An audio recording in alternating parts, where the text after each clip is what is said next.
తెలంగాణలో వడగాలుల తీవ్రత కొనసాగుతోంది. రాష్ట్రానికి ఐఎండీ రెడ్ అలర్ట్ ను జారీ చేసింది. నెల 27 వరకు రాష్ట్ర వ్యాప్తంగా కూడా వడగాలులు వీస్తాయని ప్రకటించింది. 44 డిగ్రీలకు పైగా ఉష్ణోగ్రతలు నమోదయ్యే అవకాశం ఉందని తెలిపింది. ఇక ప్రజలు అత్యవసరమైతేనే తప్ప బయటకు రావద్దని హెచ్చరించింది.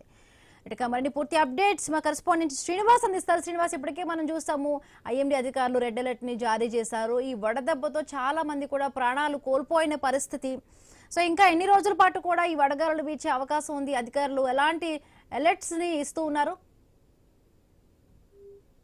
వ్యాప్తంగా బాణుడు ప్రతాపంతో అయితే బగ్గుమంటుంది. మునుపెన్నెలు లేని విధంగా వడగాలు వీస్తూ ఉండడంతో అయితే జనం విలవెల్లాడుతున్న పరిస్థితులు అయితే ఉండగా వరుసగా రెండో రోజు వడదెబ్బతోటి 30కి పైగా మరణాలు చోటు చేసుకోగా నిన్న ఒక్కరోజే 40 మంది ప్రాణాలు కోల్పోయారు. మృతుల్లో ఎక్కువ మంది వృద్ధులు కూలీలుగా ఉన్న ఎక్కువ మొత్తంలో అయితే ఉన్నారు. అయితే ఇప్పటికే తెలంగాణ రాష్ట్ర వ్యాప్తంగా కూడా పలు జిల్లాల్లో 46 డిగ్రీల కంటే ఎక్కువగా ఎండలు కాసాయి. అస్మాబాద్ జిల్లా సిర్పూర్ యూలో 46.5 డిగ్రీల గరిష్ట ఉష్ణోగ్రతలు నమోదైనట్టుగానైతే ఇటు ఐఎండీ అయితే తెలిపిన పరిస్థితులు అయితే ఉంది.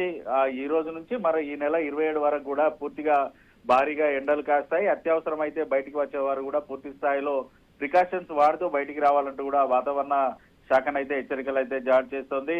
దాదాపుగా గత ఏడాదితోటి పోల్చుకుంటే మాత్రం ఈ ఏడాది రోహిణి కార్తీక ముందే ఇంత ఎత్తున పెద్ద ఎత్తున కూడా గరిష్ట ఉష్ణోగ్రతలు నమోదు అవుతూ ఉండడంతో అయితే తెలంగాణ రాష్ట్ర వ్యాప్తంగా ఉన్నటువంటి ప్రజలైతే ఆందోళన కూడా చెందుతున్న పరిస్థితులు అయితే ఉన్నాయి. మరోవైపు ఇప్పటికే ఉమ్మడి ఆదిలాబాద్ జిల్లాకైతే వాతావరణ శాఖ రెడ్ అలర్ట్ అయితే జారీ చేసింది. వరుసగా మూడో రోజు కూడా ఉమ్మడి ఆదిలాబాద్ జిల్లా వ్యాప్తంగా 45 డిగ్రీల పైగా గరిష్ట ఉష్ణోగ్రతలు నమోదు అవడంతో అయితే బయటికి రావాలంటే ఉమ్మడి ఆదిలాబాద్ జిల్లా ప్రజలు అయితే జంకుతున్న పరిస్థితులు అయితే ఉన్నాయి. ఉదయం 8 గంటల నుంచి బాణుడు తన ప్రతాపాన్ని చూపెడుతూ ఉండగా మరోవైపు ఇటు హీట్ వేవ్స్ భారీగా వడగాళ్లు రావడంతో అయితే ఉదయం 8 గంటల నుంచి సాయంత్రం 6 గంటల వరకు కూడా బయటికి రావాలంటే ప్రజలైతే చేపడుతున్నారు. మరోవైపు సాయంత్రం 6 గంటలు దాటినప్పుడు కూడా రాత్రి 9 గంటల వరకు కూడా అదే వేడి వాతావరణం ఉండడంతో కూడా బయటికి వస్తున్న ప్రజలైతే ఇబ్బంది పడుతున్న పరిస్థితులు అయితే ఉన్నాయి. దాదాపు మరో 4 రోజుల పాటు ఇదే సిచ్యువేషన్ ఉండే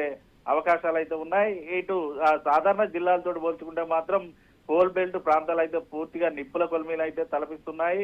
ఉపరితల గనుల్లో పనిచేస్తున్నటువంటి సింగరేణి కార్మికులు అయితే పూర్తిగా ఇబ్బంది పడుతున్న పరిస్థితులు అయితే ఉన్నాయి. ఉపరితల గనుల్లో 50 డిగ్రీలకు పైగా గరిష్ట ఉష్ణోగ్రతలు నమోదవుతున్నట్టుగానైతే ఇటు కార్మిక సంఘాలు అయితే చెప్తున్నారు. ఈ అంత వేడి తాపంలో ఉపరితల గనుల్లో పనిచేయడం అయితే సింగరేణి కార్మికులకు కూడా కొంత ఇబ్బందికర పరిస్థితులు అయితే ఉన్నాయి. ఖచ్చితంగా రెస్ట్ షెల్టర్లు ఏర్పాటు చేయడంతో పాటు 50 డిగ్రీలు కనుక దాటితే లే ఆఫ్ కింద ఇటు సింగరేణి కార్మికులకు జీతంతో కూడిన లివ్ ఇవ్వాలి.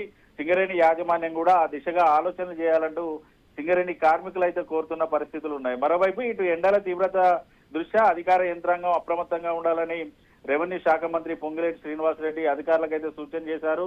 రానున్న 3 రోజుల పాటు వడగాల తీవ్రత అధికంగా ఉంటుందన్న వాతావరణ శాఖ హెచ్చరికల నేపథ్యంలో కలెక్టర్లు అప్రమత్తంగా ఉండాలంటూ కూడా ఆయన సూచనలు అయితే చేసిన పరిస్థితులు అయితే ఉన్నాయి. ఓవైపు అధిక ఉష్ణోగ్రతలు, మరోవైపు వడగాడ్పుల తీవ్రతతో అయితే ఉన్నతాధికారులతో సమీక్ష సమావేశాన్ని నిర్వహించారు. వడదెబ్బ కారణంగా ఇటు రాష్ట్ర వ్యాప్తంగా కూడా 4 మృతి చెందడంతో 40 మంది మృతి చెందడం అయితే కొంత ఆందోళన అయితే కలిగిస్తోంది.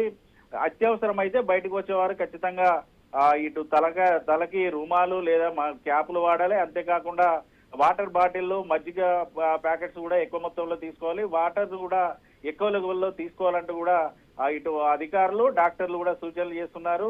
ఎండల తీవ్రత అధికంగా ఉన్న దృష్ట్యా ఇటు చిన్నారులు కానీ వృద్ధులు కూడా బయటికి రాకుండా ఇంట్లోనే ఉండి ప్రికాషన్స్ వాడాలంటూ కూడా డాక్టర్స్ అయితే సూచనలు చేస్తున్న పరిస్థితులు ఉన్నాయి. మగుందు రైట్, థ్యాంక్ యూ శ్రీనివాస్.